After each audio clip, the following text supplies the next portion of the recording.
All right, Big Man, today is Tuesday. It is September 14th. Welcome to the Dog Walk presented by Barstool Sports. Here with Chief. Chief, how are you? How was your weekend? Notre Dame stinks. The Bears probably stink. Might be a long fall. But other than that, it was fine. Yourself?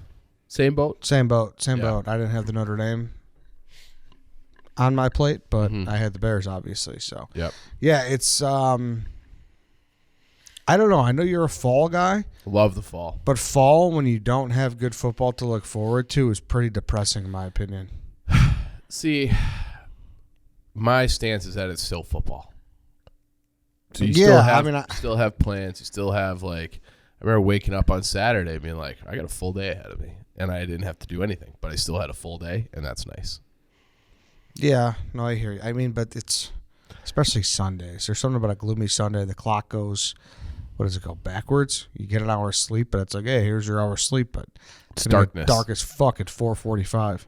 I mean, metaphorically dark, literally dark. Yeah. But it'll be okay. Hockey's around the corner. I'd always choose a world with football on the weekends versus no football. Yeah. So that's where I am. I'd rather watch football and hockey than any other sport. The fall delivers both of those, so I'm good on fall. Okay, and you know what else provides a nice beacon of light? What's that? A nice ice cold Miller Lite. I had a few of those. So did I. Yeah, responsibly, of did. course. Yep. And, I mean, that's the same thing. Different season, people. Mm-hmm. Swap your boats for a campfire. Ooh, I like that, Ed. And enjoy your great taste, less filling.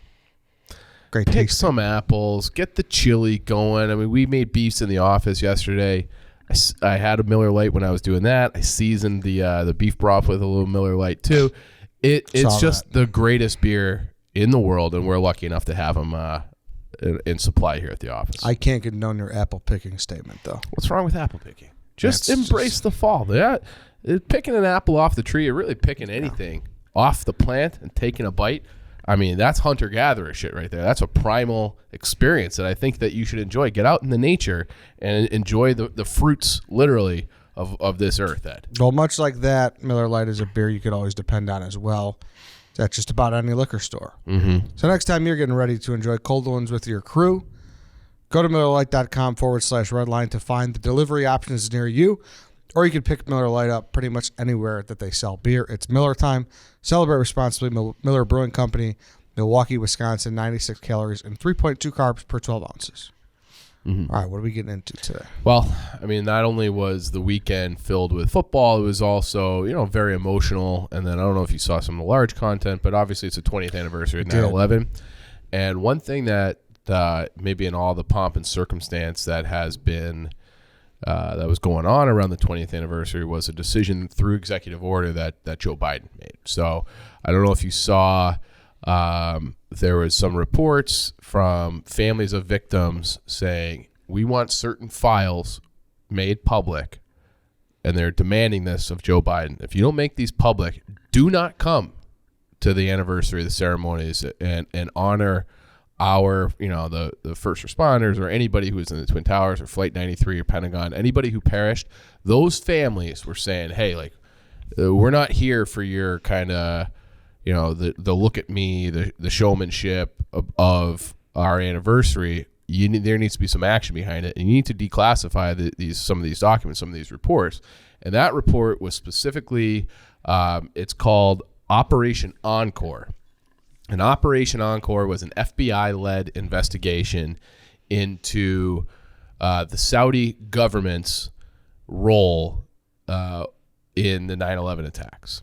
So I think, and that's something that's being explored and something that's been something that the families of victims have been really pursuing since 2002. So 9/11, obviously 2001.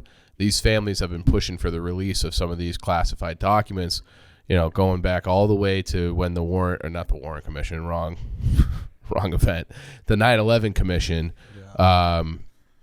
happened. So.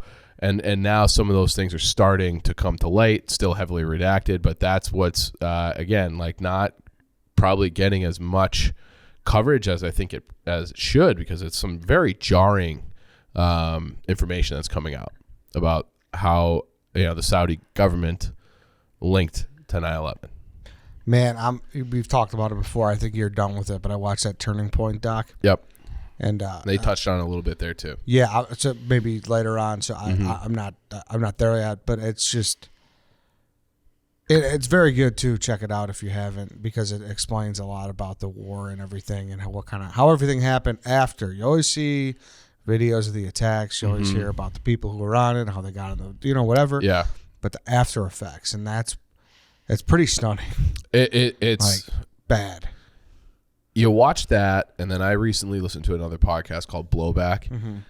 And Blowback, they've done 2 seasons. One was about Cuba. Season 1 was about the Iraq War, and that came out last year. And you watch those, you watch that documentary, listen to that podcast. It's like, why would anyone ever trust the government to do anything right or be honest about anything ever again? Because they were so incompetent, so misleading, intentionally misleading, otherwise known as lying. And these things have like come out after the fact, where it's just like, Jesus Christ, like how are we supposed to reconcile that as Americans, that we are being blatantly lied to and led to these horrific policy decisions based on information that they knew to be false, and they just went with it, ran with it, publicized it, and there you go.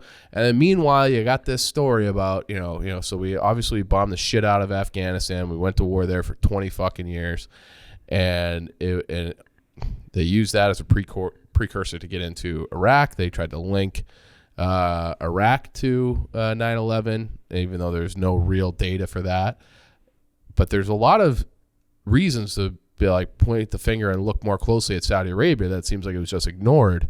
But this Operation Encore kind of looks into that more clearly. And right on the surface of the 9/11 attacks, 15 of the 19 hijackers were Saudi Arabians. Okay, so that's something I think people know, but it's not really talked about that much. Yeah. And then obviously bin Laden is a Saudi national as well. He had been living in Afghanistan. Supposedly he was exiled from Saudi Arabia, like not allowed to return back, but from a very prominent Saudi family. They're very wealthy, like basically a construction company, one of the most profitable companies and richest families outside of the royal family in Saudi Arabia. So he's from a very prominent family. So he's Saudi. 15 and 19 hijackers are Saudi. And this goes into some of these reports, and some of these investigations go into, well, who else was involved from Saudi Arabia other than the hijackers, and is that just a coincidence or not? And the initial quote from the 9/11 Commission was, and this is on like page 178 of the 9/11 Commission. I'm pretty sure that's where it's from. Saudi Arabia has long been considered the primary source of Al-Qaeda funding, but we have found no evidence that the Saudi government or senior Saudi officials individually funded the organization. That's from the 9/11 Commission. So it's like, oh, if you hear that, it's like, oh, Saudi Arabia didn't do it.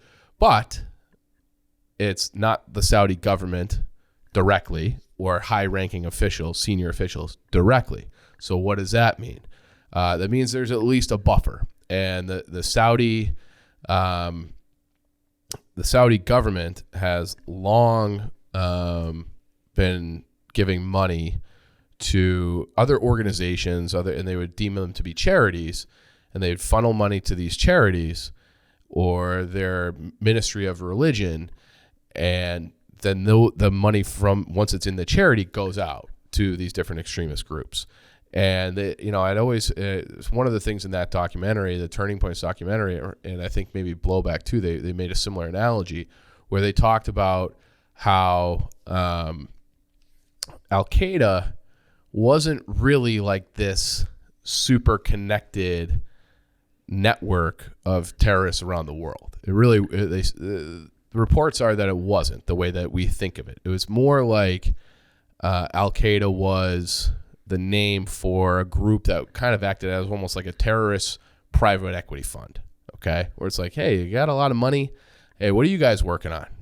Okay, here's $10 million. Go, see what you can do with it. Okay, and it kind of worked like that, where it's not like these different cells are all connected and they're having like secret Zooms and quarterly reports and things like that. It was just these kind of almost individual actors getting support from a larger entity, but not as like a direct top down, like you would think of as a normal business operation. Or a government operation. It was just like this loosely connected groups of people from around the world who may or may not have all had links to a greater parent company, but it was not like some super organized thing. And that's where like you get this distinction of the government itself or senior officials itself. We're not directed to that, but this is like one of these issues or kind of like scary, not so understood things about the Saudi government and the Saudi royal family is that they have the prominent form of religion in Saudi Arabia is obviously Islam, but it's a certain type of Islam, which is fundamentalist. So if you go there, like, the women haven't been able to drive forever. They have the highest, percentage of total coverings, that they adhere to a strict Sharia law interpretation of Islam for the most part in Saudi Arabia. And that goes back to a section of this religion or a faction of this religion called Wahhabism. And the royal family and Wahhabism have been linked since the beginning of Saudi Arabia. So like this story about like, well, why would Saudi Arabia be interested in funding Al-Qaeda? Okay. And if that's like, why would they even do that? Right. So if like, hey, like Saudi Arabia is working with these terrorists or funneling money, doing it, it's because they're so like interwoven with this more hardcore extremist view. And that has really ramped up since 1979. So they're linked going all the way back. So the original, House of Saud, the King of Saud, okay, he was from this part of Saudi Arabia where this other guy whose last name was Wahhab, and he was from a prominent religious family, and then the House of Saud was more like business and political, and they, there was all these kind of warring tribes back then. I think we might have talked about this on another Dog Walk episode, and those two guys formed basically an alliance, and it was like, all right, the King of Saud, your family, you're going to be in charge of all the military operations and all the political entities, and the Wahhabi family, they're going to be in charge of all the religion sections. So they have like the Ministry of Religion that's run by these Wahhabis, and they have created this network of kind of this growing extremism, and they were loosely linked, and then they kind of fell apart, okay? Or had a bigger divide as the years went on. And we're talking like 100 or so years, 200 years. Wahhabism is still like the principal religion, but they're not working as closely with the king of Saudi Arabia at the time. Two things happened in 1979 that makes Saudi Arabia flip on its policy towards the more hardcore religious factors of their country and of their government. So 1979, you have the Iranian Revolution, okay, where you had this secular, the Shah of Iran, who was the ruler of Iran. They get thrown over by these student radicals who are like very extremist Muslims, and they become a theocracy where like the religious elements of Iran are very much in charge.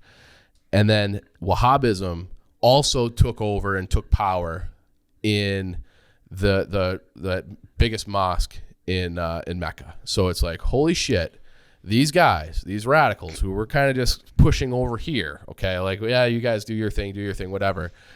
Well, now we just saw them topple Iran, that type of person, not the same group, but the same religious fervor people toppled Iran, and now they have our mosques, so they could really do that to us too. So why don't we bring them back in closer? And that's what Saudi Arabia started to do in 1979, because the kingdom, the royal family, was scared shitless. Okay, so that is how this started, and then it is estimated that the Saudi royal government, or Saudi royal family rather, has spent upward, and again, this is the number one oil-rich country in the world, has spent an estimated $100 billion exporting Wahhabism throughout the world over the last 40 years. So since that happened, they're like, hey, we'll bring in closer. And then they've built 1,500 mosques around the world.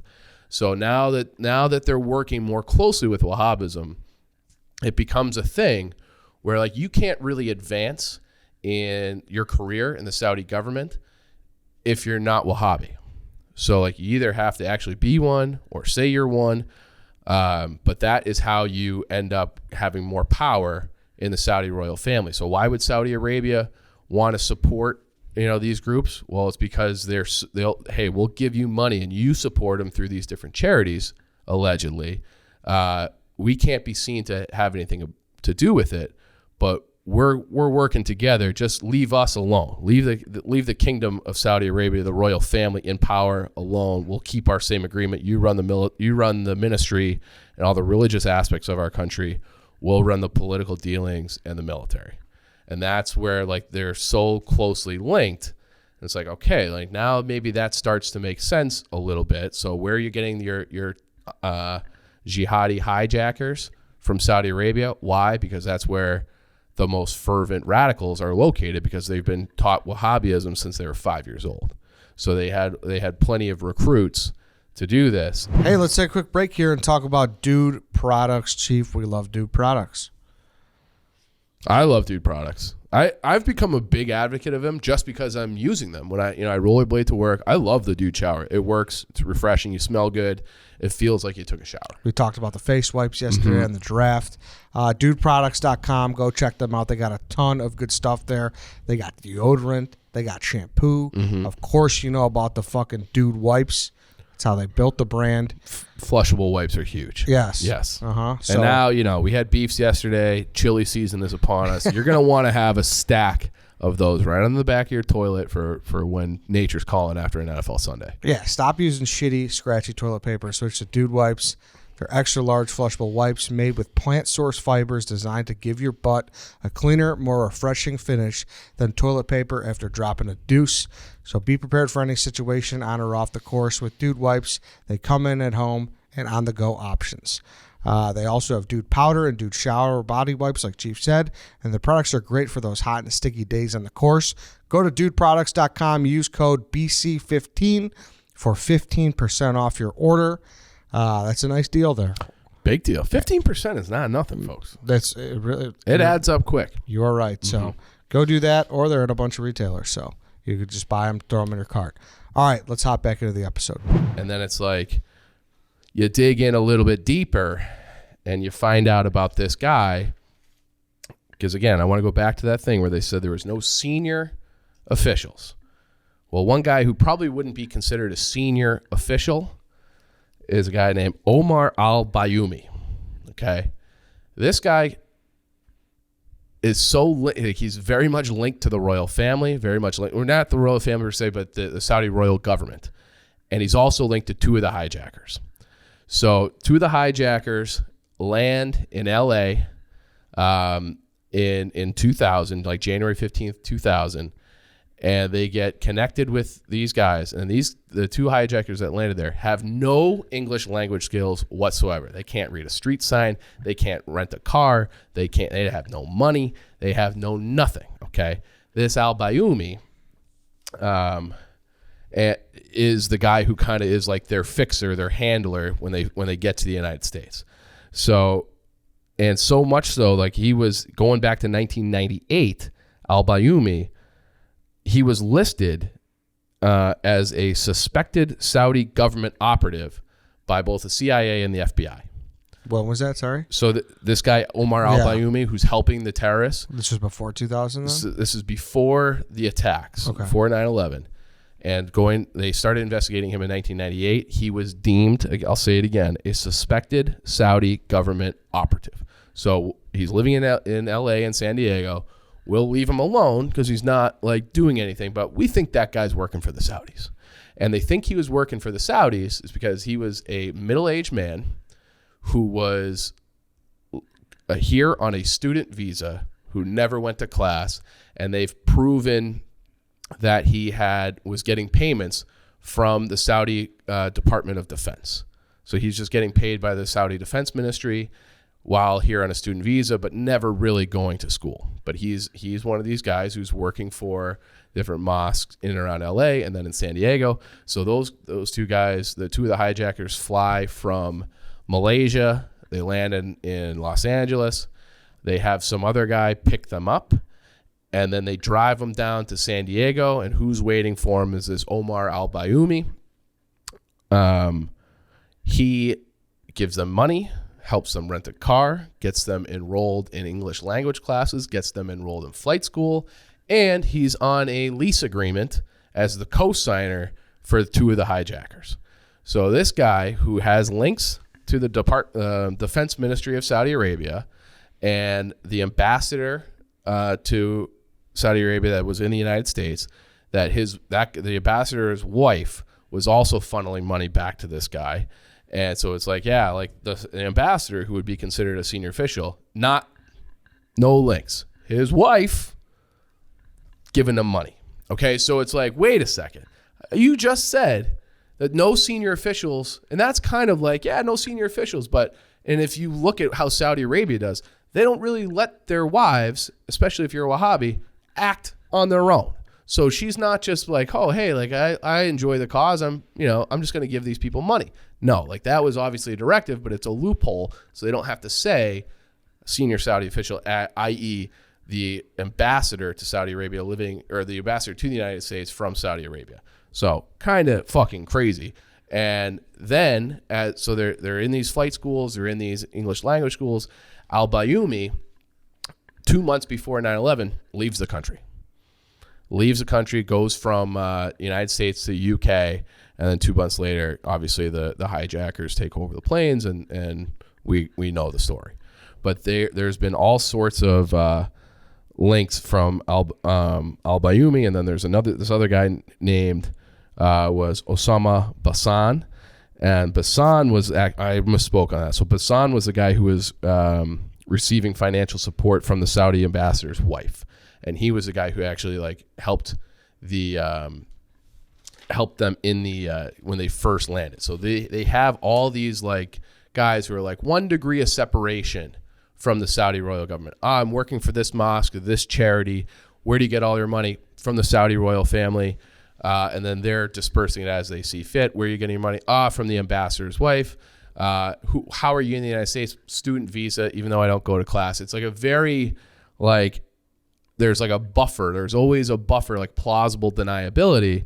But this is more and more becoming like, as more documents are released, and this latest round of releases was this 16-page document released just, right before the 20th anniversary by Joe Biden. Again, still heavily redacted, but they're letting things start to trickle out that, yeah, maybe Saudi Arabia was on some level behind it. Maybe the king didn't know, but people in his family certainly did. And that's been speculated since the beginning, obviously, like you said, when majority of them were from there. Yeah, but it was always denied. Yeah. Because... But now it's like being released from our government. Like, hey, you were... And it's taken these families a long time to get here. Like I said, they initially like tried to... They were going to sue the Saudi royal government and take them to court where they would be subject to discovery. And there was some law on the books that says, hey, like there's some, I can't remember the name of the law, but you're just basically not allowed to sue governments. Okay. So then they're like, hey, well, fuck that. So then they went through this long process, like a decade, of trying to get the law changed. So they had to lobby, they had to go to Congress, they had to call their congressman, they had to raise money, do all these things. They finally get the law changed. They bring it to Obama's desk. Obama vetoes it, saying, hey, like, we don't want to go down this path. Saudi Arabia is out there saying, like, we have $750 billion in holdings in the United States and different investments and holdings and this and that. We're going to pull all that out so we don't have that seized, which would, be a, significant impact on our economy and these different businesses. We're going to pull all that shit out.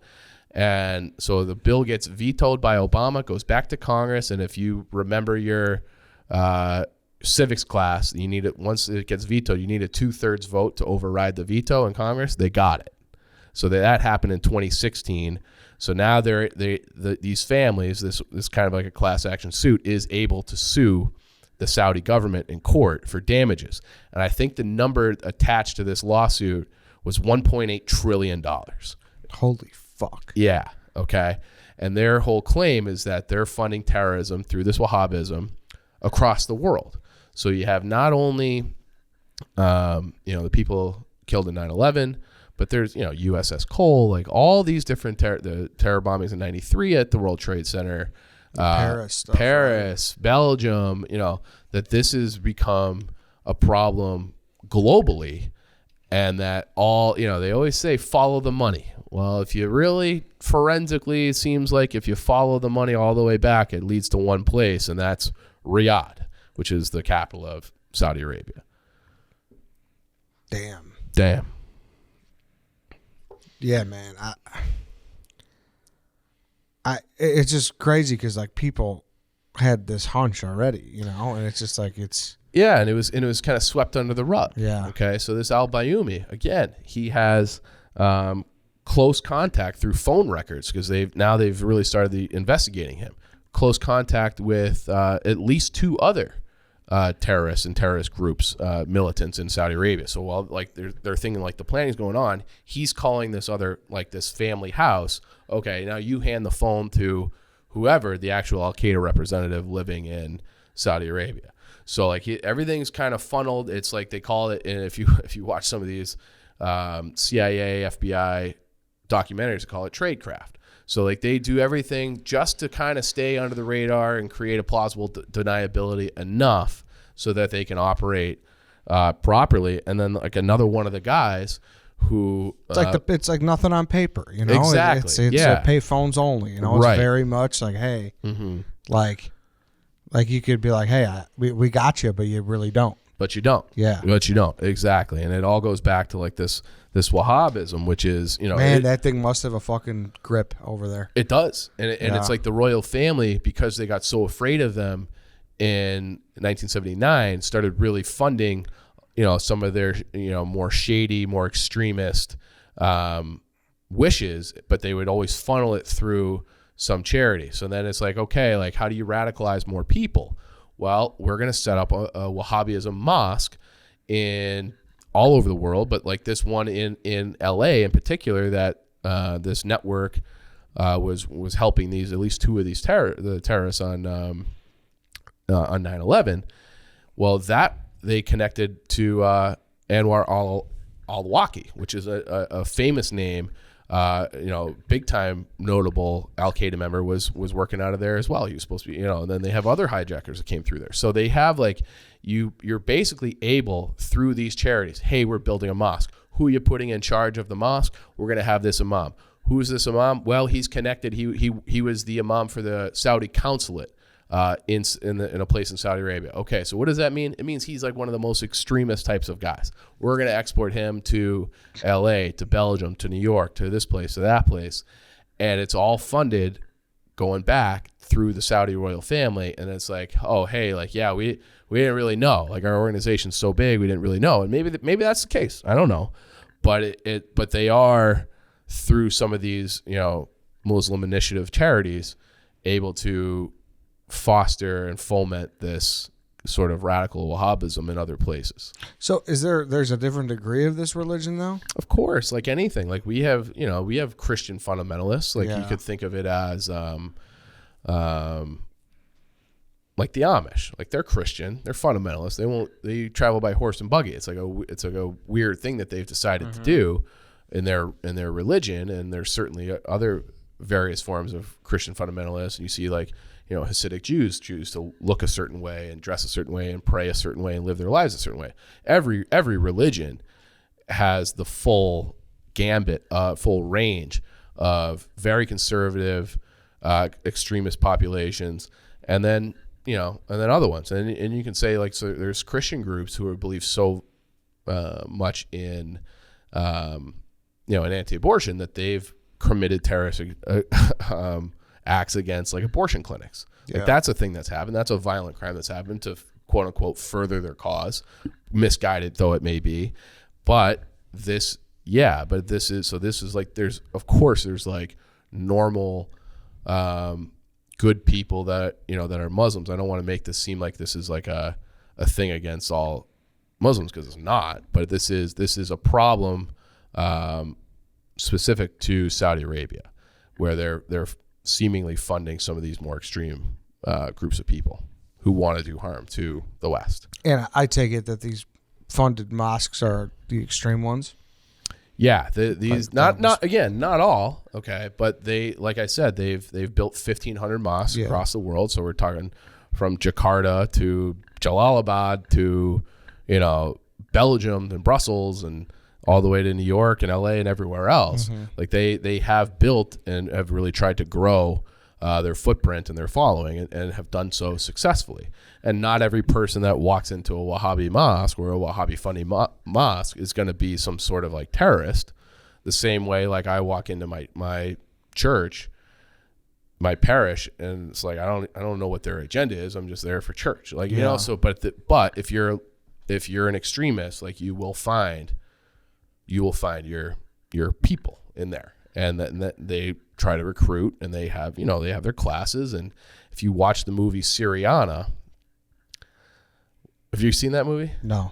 It's loosely based on a true story, very loosely. Great movie, George Clooney, and but they kind of show what that recruitment process looks like, where you take a young kid who can't find work, and but you start talking to him about these different viewpoints and these extremists. You kind of see who is receptive of your message, and then you coach him up more. You coach him up more until he's blowing something up. And that's kind of the process that they show in that movie. And that's the speculation that is what's going on, at least in part, with some of these Wahhabi mosques, where they're trying to radicalize more people.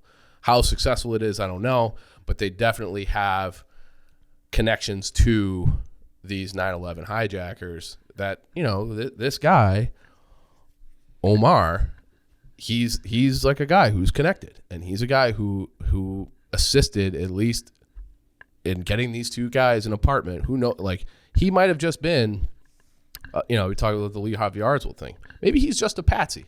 I don't know. Like maybe he's not a high ranking guy, and he got an order from somebody. Hey, we got these two guys coming in. They need help. And maybe that was the end of his involvement. You could help get them an apartment. Maybe he doesn't know why. I don't know. But Al Bayoumi definitely helped those guys get an apartment, and he probably got direction from somebody above him. Yeah. So that's kind of where the waters get murky. So when do we know the next thing about this lawsuit? It's an ongoing process. So the 16 page document that was just released, it was originally dated April 4th, 2016. So that's how long the investigation was going on. And then there's been other. I want to pull up one other quote, because there were these two other U.S. senators who are no longer in office, but they had these two senators who were just like they testified that they saw classified information. And the senators were Bob Kerrey from Nebraska, and they said this in 2012, and Bob Graham from Florida, both Democrats, testified that they had seen classified information confirming the role of a Saudi citizen living in San Diego who had ties to two of the hijackers. And that goes back to Omar Al Bayoumi. So they say that they've seen like pretty hard evidence being like, this guy is a Saudi official who we already discussed, had, CIA and FBI tracking him. And that's one of those things in that Turning Points documentary that seems like a big time oversight, is that those agencies never really talked to each other. So maybe between the two of them, they had enough to really like make an arrest on this guy, but independently of each other, because they're very much siloed, they couldn't put together enough of a case. So then he was allowed to kind of operate in Southern California. But it's a thing that's ongoing. I don't know when the next update on this will be. Watch, because it's like, what happens if? I hope people are watching. Yeah. Because I know like the timing of it was not suspicious. It made sense, but because I think if this was declassified in June, okay, so before a lot of the chaos in Afghanistan started dominating the news cycle, or before the anniversary of 9/11, where it was talked about, if it came out then, it'd probably be on the front page. Holy shit, there's a 16-page document saying this guy Al Bayoumi, he's linked to the Saudi government very closely, and he's helping two of the hijackers. What are we talking about here? That kind of thing. And then they talk about this imam, I mentioned him earlier, that imam who was coordinated with Al Bayoumi and Al Bayoumi to the terrorists. He was suspected of being such a radical that he was deported from the United States in 2003. So they had enough on him to not make an arrest and send him to Guantanamo, but they had enough to be like, hey, you can't be here anymore. And they sent him back to Saudi Arabia. So that, that this is like a growing concern. And I think it's one of those things where it's like, holy fuck, like how far do you want to dig on this? Because if it comes out that, actually the Saudi royal, if it went all the way up to the top, then what do you do? Because we just did 20 years in Afghanistan. We've done 20 years or 18 years in Iraq. And it's like, hey, we're pointing the finger at the wrong country the whole time. Like, what do you do about Saudi Arabia? I don't know. We've had a close relationship. Can't. But I don't know. Like, it's the thing where it's like morally and ethically, I think like what the right answer is. And I always thought I understand they have a lot of oil, but I always found it odd how we pulled them in close, as an ally. So Iraq invades Kuwait, 1990, and we send 100, or I think it was maybe 500,000 troops to protect Saudi Arabia, so they wouldn't invade. It's like, it's odd. Okay, Obama, he decides to veto this bill that would allow the people to sue the Saudi government. What does he care? So why does he have to stick his neck out to veto this to protect the Saudi government? Seems odd. And I know they export a ton of oil. I know this, I know that, but they also categorically have like an extremist population in their country and linked to their government, going all the way back to the founding of the country and the founding of this Wahhabism. They're linked from the very beginning. So it's, and if we're a country that's about democracy and equality and women's rights and things that we talk about, you would think that we wouldn't be cool with a country that doesn't let their women vote, go to school, or now they go to school now, drive, which that has just recently changed. But we've always kept them close. And it's like, why are we doing that? So I don't know. It's very perplexing, and it's above my pay grade, but it's a scary and shocking development that's coming out, that it's like, we might have like a real adversary, or at least a dark part of the Saudi government is, working against us. Big time. Follow the money. That's everything leads back to everything's right. About that money. And then now it's like we did a couple months ago about 2040, about how they're like kind of on the downtrend too, right? So, well, and maybe part of the reason why, again, I'm just spitballing here, but maybe part of the reason why we want to keep the Saudi royal family in power is because you don't know what comes next. Mm-hmm. So if you have this extremist population, like we've been effectively having like a Cold War with Iran since '79.